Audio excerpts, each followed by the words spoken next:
అయోధ్యలో శ్రీరాముడి ప్రాణ ప్రతిష్ఠ కోసం కోట్లాది హిందువులు ఎదురు చూస్తున్నారు. 22న జరిగే ఆ మహా ఘట్టాన్ని ప్రత్యక్షంగా వీక్షించేందుకు ఎంతో మంది రామ భక్తులు అయోధ్యకు చేరుకుంటున్నారు. ఈ వేడుకను పురస్కరించుకొని కేంద్ర ప్రభుత్వం తమ ఉద్యోగులకు ఒక పూట సెలవు ప్రకటించింది. యూపీ, మధ్యప్రదేశ్, హర్యానా, ఛత్తీస్గఢ్ వంటి రాష్ట్రాలు సెలవు దినంగా ప్రకటించాయి. మరోవైపు అయోధ్యలో శ్రీరాముడి ప్రాణ ప్రతిష్ఠాపన ఏర్పాట్లు చకచకా జరిగిపోతున్నాయి. చరిత్రలో కని విని ఎరుగని విధంగా రామాలయ ప్రారంభోత్సవాన్ని నిర్వహించడానికి ఏర్పాట్లు చేస్తున్నారు. ఇప్పటికే రామ్లల్లా గర్భగుడిలోకి ప్రవేశించారు. ఈ సందర్భంగా ఆలయ ప్రాంగణంలో యాగాలు, యజ్ఞాలను నిర్వహించారు.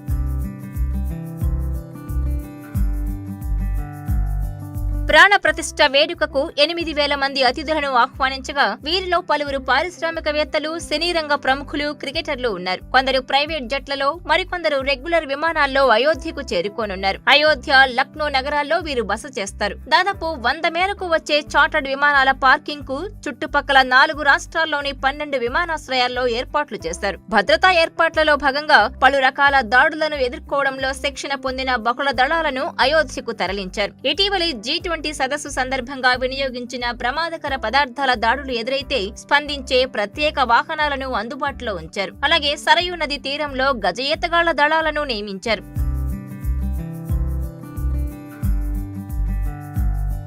మరిన్ని వీడియోస్ కోసం ఛానల్ ని సబ్స్క్రైబ్ చేయండి. లేటెస్ట్ అప్డేట్స్ కోసం వాట్సాప్ ఛానల్ ని ఫాలో చేయండి. అండ్ లింక్ డిస్క్రిప్షన్ లో ఉంది.